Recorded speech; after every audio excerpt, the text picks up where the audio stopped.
Todo empieza antes de la fundación de Guatemala. Empieza con los que se levantaron contra la explotación y la esclavitud. En algunos lados he escuchado que los pueblos originarios se dejaron, que eran unos aguantadores, pero no es así, son puras pajas. Antes de la independencia de 1821 hubieron muchos levantamientos y rebeliones contra los españoles y los criollos. Las siguientes rebeliones fueron la de Santa Catarina Ixtahuacán en 1744, la de San Francisco Tecpan en 1759, la de Santa María Neva en 1793, Santa María Chiquimula en 1802, la de Pachitzia en 1811 y una de las más importantes fue en Totonicapán en 1820. Este movimiento fue dirigido por Atanasio Tzul. Importante, no confundir con Miguel Ángel Tzul y su marimba orquesta. Estas rebeliones no se pueden tomar como causa de la independencia de España, porque no es así. Las tomaron como una justificación para agilizar la emancipación política a su modo. Estos levantamientos provocaron el temor de los criollos, que se vieron obligados a declarar la independencia por un temor a un levantamiento generalizado donde pudieran perder sus privilegios. El 15 de septiembre de 1821 los criollos conservadores promovieron la anexión a México por miedo de perder sus intereses en la región. Como queda demostrado, la independencia no se hizo con un sentido nacionalista. En la declaración de independencia solo fue la toma del poder político de aquellos que ya tenían el poder económico, los que ahora llamamos próceres. Estos movimientos de independencia dividieron al grupo de los criollos en dos, los liberales y los conservadores, sin dejar de lado su particular modo de gobernar. En este tiempo llega al poder Rafael Carrera, quien solo llega a gobernar 30 años. Esto hace que los liberales derroquen al general Rafael Carrera. Este periodo se le conoce como la Reforma Liberal. Esta influyó en la modernización de la sociedad con avances en educación, administración pública, energía eléctrica y vías de comunicación. Solo con un pequeño detalle, la población en general no gozó de estos avances. Pero lo peor, se emite un represivo reglamento de jornalero, que obliga a los campesinos a trabajar en fincas de cultivo. Además de eso, construir y reparar caminos que solo beneficiaban a los finqueros.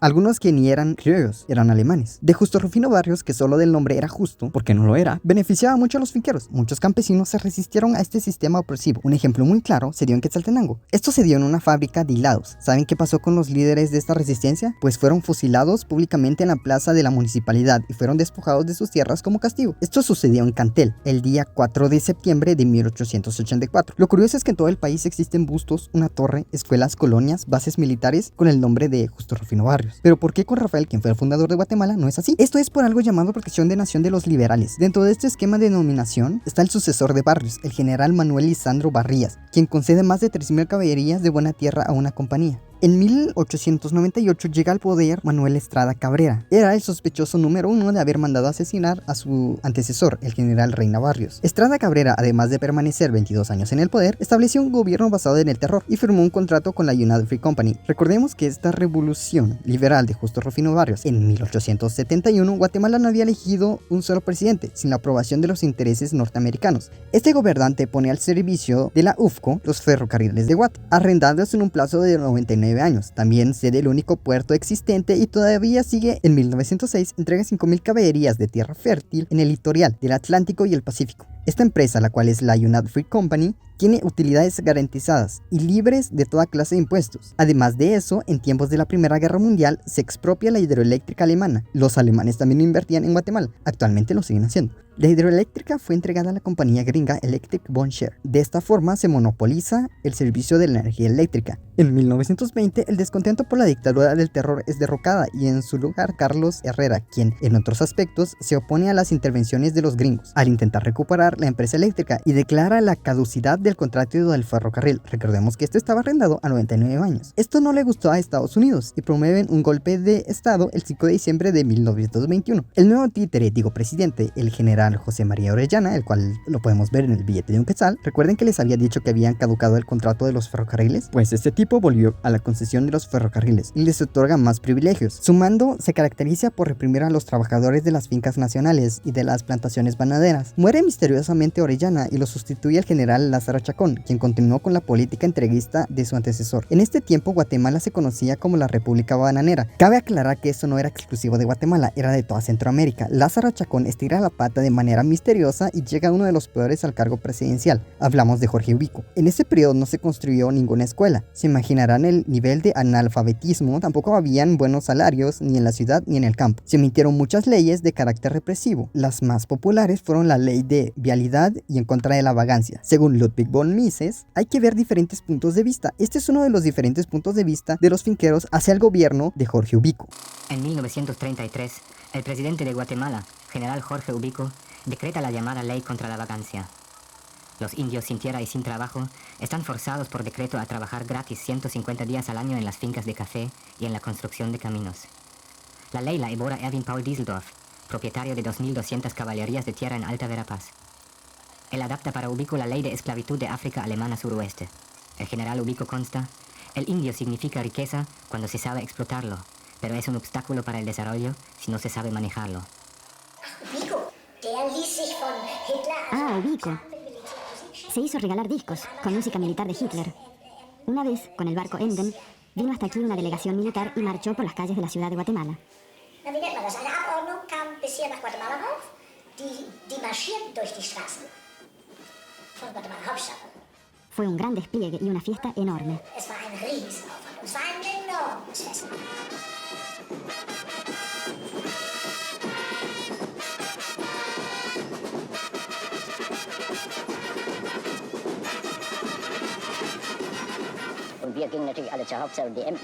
Por supuesto, nos fuimos todos a la capital para ver a la gente de la Enden y para hablar con ellos.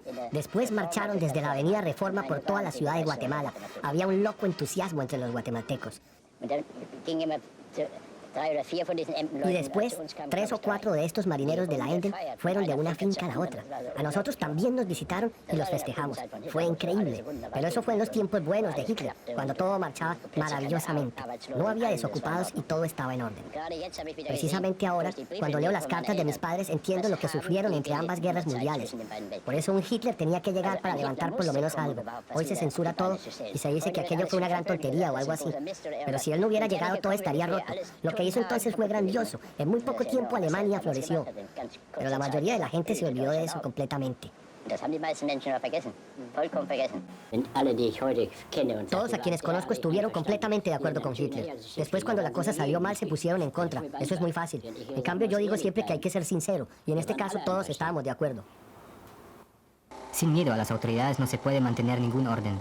Así es en todo el mundo. Hoy en día, cada persona hace lo que quiere. No se castiga a las personas malas, no se hace nada. Por eso, nadie tiene miedo. En cambio, antes sí que tenían miedo. Con el presidente Ubico, se sentía mucha seguridad. Y los ladrones y asesinos tenían miedo. Hoy en día no es así. Las leyes cambiaron. Mal para nosotros, por supuesto, pero es así.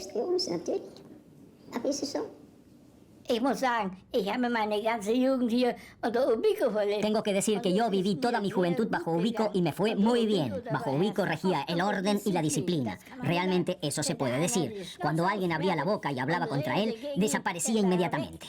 El gobierno de Ubico fue el periodo del miedo y de la llamada paz de los cementerios. Aquí hay un dato curioso, que la mayoría de los gobernantes hasta entonces, desde la época de Rafael Carrera hasta Jorge Ubico, la mayoría de estos han sido generales o han sido parte del ejército. Tras las represiones y asesinatos que caracterizaban al gobierno de Jorge Ubico, empezaron a haber movilizaciones populares contra la dictadura. Surgió con maestros, estudiantes universitarios, obreros y sectores minoritarios de la pequeña burguesía, desafiando por primera vez al gobierno de índole fascista. Estas protestas fueron para pedir la renuncia de Ubico. Esto fue el 24 de junio. Para el 25 en la mañana fue una manifestación solo de hombres, pero el ejército envió a la caballería para disolver esta. Pero las mujeres, con valor, a pesar de lo que había pasado en la mañana, salieron a manifestar.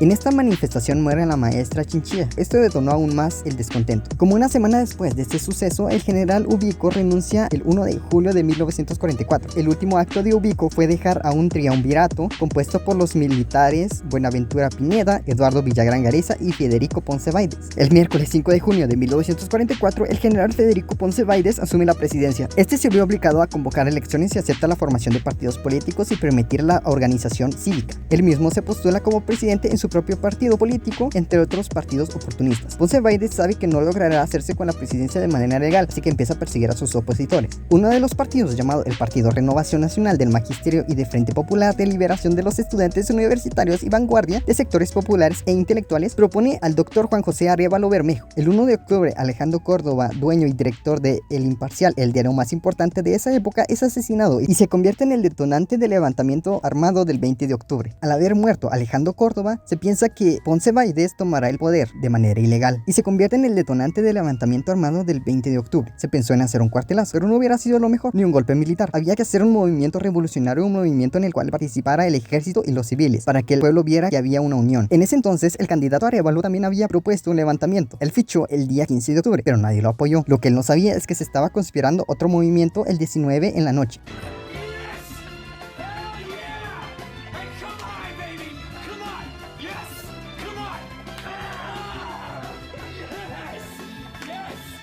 Bueno, fue un cambio enorme. Realmente lo que yo he dicho siempre es que ese momento de la Revolución de Octubre le devolvió al pueblo de Guatemala su dignidad, que es lo más importante.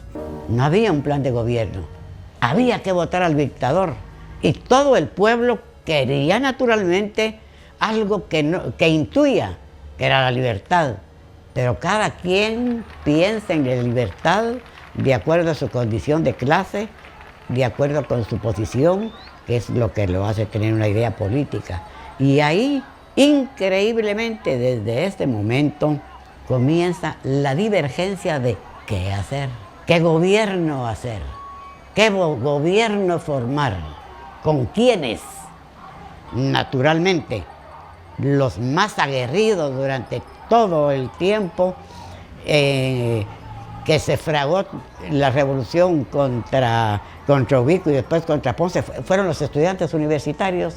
La gente que venía de fuera a Guatemala como diplomáticos se quedaban sorprendidos de ver la cantidad de jóvenes que integraban el Congreso. Yo en lo personal pues tenía 23 años. Fuimos a sustituir a la gente de Ubico que tenía entre 40 y 60 años más o menos, ¿no?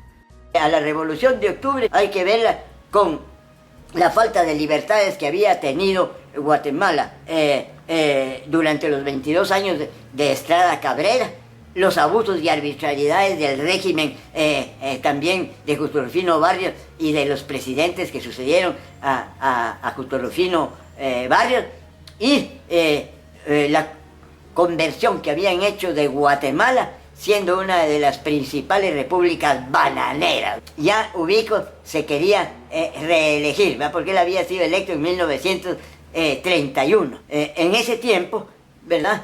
Nosotros sí estábamos enterados de la historia que había pasado en el país. Mientras que ahora a los alumnos les han escondido por completo la enseñanza de los 10 años de la Revolución de Octubre. La revolución del proceso revolucionario fue la primera que se atrevió, incluso constitucionalmente, a cambiar la condición de la difundista que venía vigente desde el siglo XVI. Con esto se decreta la separación de los tres poderes del Estado, la alternabilidad en el poder, las elecciones populares, el sufragio obligatorio y la ciudadanía de la mujer. Se prohíbe la reelección presidencial y se instaura el derecho del pueblo a rebelarse ante cualquier intento de reelección. Se permite la fundación de cualquier partido político sin restricciones ideológicas. Se instaura la política para la alfabetización. Se apoya la creación de cooperativas agrícolas e indígenas. Se prohíbe el trabajo forzoso. Se decreta la autonomía de la educación superior pública para establecer el principio de libertad de opinión y expresión. Después de todas estas reformas, llega a la presidencia el doctor Juan José Arévalo Bermejo con un 85% de los votos. Toma posesión de la presidencia el 15 de marzo de 1945. El gobierno de Arévalo propone un giro abrupto sobre la justicia social, la política interna e internacional. Se desmilitariza la educación oficial, se promueven las campañas de alfabetización y los programas de educación rural. Se instaura el seguro social, la libertad de pensamiento, entre otras leyes destinadas a ampliar las libertades individuales. Pero los sectores conservadores no se hacen esperar con su reacción a estos cambios, a los que denominan comunismo. Toman estas acciones para desprestigiar y derribar el primer gobierno de la revolución.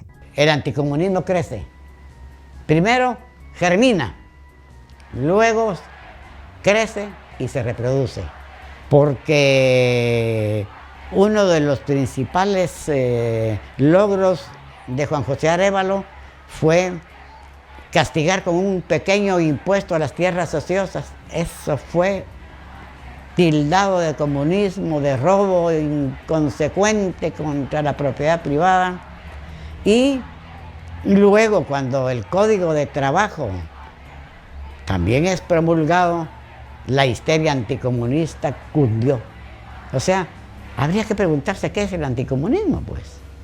el Código de Trabajo, el impuesto a las tierras ociosas, el Instituto Guatemalteco de Seguridad Social. Arévalo era comunista. ¿Cómo sería el criterio de aquella oposición? Incluso por ahí anda, yo he recopilado algunas de las cuestiones de la iglesia. Monseñor Rogelio Arellano critica el Código de Trabajo porque va con eso de la jornada de 8 horas, va a fomentar la vagancia y con el pago de séptimo día. ¿Que por qué? Si es un día de descanso y no es laborable, eso es cargarle a los patronos un dinero que no tienen. El seguro social casi prácticamente tuvo el gobierno que amenazar con militarizar los hospitales porque se promovía una rebelión prácticamente de médicos, porque con la seguro social van a perder clientela los pobres que han estudiado tanto para llegar a ser médicos. Esos eran los criterios de una derecha aldeana. En Arévalo comienza a perfilarse una actitud ya contra la United Fruit Company, contra la IRCA y contra la Empresa Eléctrica de Guatemala con la revisión de los contratos. Ahí empieza ya a crearse una fricción entre el gobierno de Arévalo y los intereses norteamericanos. Arévalo comenzó a manifestar un antiimperialismo extraordinario. Dice, los bienes de Guatemala son bienes del pueblo. No podemos dilapidar ni el petróleo ni las minas, no podemos hacer nada si no es con la quiesencia del pueblo. Además, nuestra soberanía nacional es lo más caro y lo más hermoso que tenemos. Aquí no manda nadie más que el pueblo de Guatemala. Y aparte, las reformas que se están haciendo eran reformas que empezaron a tener, sobre todo en América Latina, una gran repercusión. Un país pequeñito como Guatemala que empieza a enfrentarse al gran coloso del norte. En 1948 el embajador Richard Pattinson presiona al presidente para derogar el Código de Trabajo para favorecer a la UFCO y para que promulgara leyes petroleras a favor de empresas estadounidenses. Arévalo reitera una política exterior soberana al grado de forzar el retiro de Pattinson y expulsar al agregado militar de Estados Unidos al vincularse con enemigos del gobierno, medida que hasta entonces ningún gobierno latinoamericano había osado a realizar. Ya los trabajadores opinaron, discutieron. Se trataba nada menos que de designar al candidato de la revolución para la presidencia de la República, de escoger al hombre que garantice una patria digna y soberana y la defensa e incremento de las conquistas sociales. Este hombre fue el designado. Jacobo Arbenz Guzmán, ciudadano y teniente coronel, el hombre de la Revolución de Octubre, el hombre en quien confían legítimamente las clases trabajadoras y las fuerzas progresistas de la nación. Porque es preciso que todo guatemalteco se grabe en la mente y en el corazón que mientras este indígena siga siendo un paria segregado de la civilización y trabajando tierra ajena, la revolución no estará consumada. Las conquistas sociales, la soberanía de la nación, las mejores condiciones de vida para el pueblo no caen graciosamente de las nubes ni las otorgan gentilmente los grandes intereses extranjeros, enemigos del progreso de Latinoamérica. Las conquistas sociales hay que ganarlas, hay que luchar por ellas, por la continuidad de la revolución, y con Arbenz, Guatemala es hoy, frente a todos sus enemigos, un pueblo en marcha, en una marcha que nadie puede ya detener. Más de 15.000 almas se establecen formando enorme valla en el camino del aeropuerto a la ciudad. Al paso de la comitiva, el coronel Arbenz recibe el efusivo saludo del pueblo.